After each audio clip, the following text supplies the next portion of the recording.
Good afternoon. Hello, my name is Tawny Frazier. Thank you all for your time. I want to start by saying thank you all for the wonderful work each of you has done to improve the foster care system and the passion some of you have to want to continue to strive for more.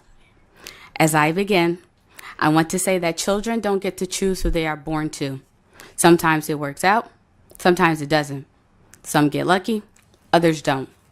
For the first 9 years of my life, I experienced the hardships of poverty and what it means to be on welfare. I was born to a mom and dad who were both deaf, neither could speak. My mother suffered from low self-esteem. My father was absent for these years. My mother was raising us by herself.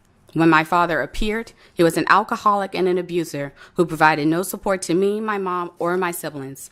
At 11, I experienced a life of emotional, mental, and physical abuse at the hands of my father, which led me down a path of darkness and strength.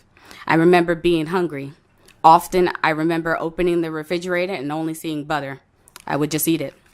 At 13, my life reached a turning point. Peace and survival became my mission. I knew I had to speak up because I knew my mom and my sisters couldn't.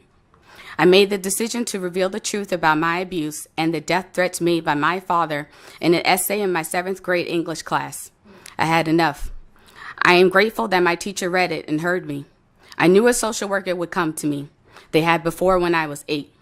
But before I lied. I lied because I was scared of being hit, of losing my family, or being killed.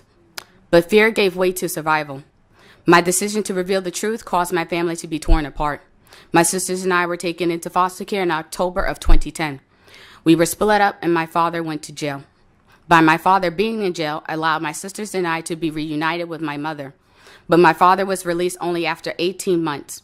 My siblings and I could not stay in the home as my father, so my mother made the choice to take him instead of us. That remains a hard pill to swallow to this day. But here's the thing.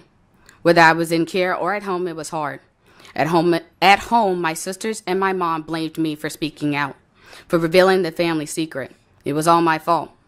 This affected me in really big ways. I engaged in self-harm for too many years to count. In care, it was hard because I moved a lot. I went to 6 different schools in 4 years. The constant moving made me feel unstable, unwanted, and unhuman. I felt alone.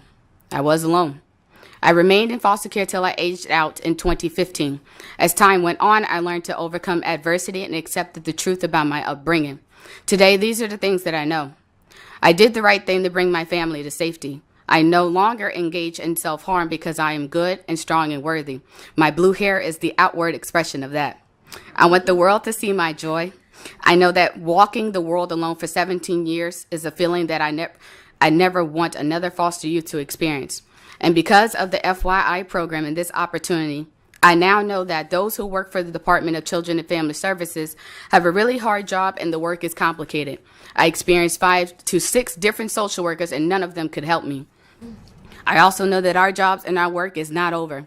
I believe everyone can make a difference. I am currently a senior at Southeastern Louisiana University, and because of my experience, I took a job to where I could provide support like I wish I had while I was in care. I am a peer support specialist for a nonprofit organization called Louisiana Methodist of Children and Family Services. I currently mentor former and current foster youth. I now know having a mentor really matters to these kids because their whole persona changes and they do not feel like they're alone once I did. The smile on their faces knowing that someone is out there for them and willing to advocate on their behalf adds a sense of tender love and care that every foster youth should have.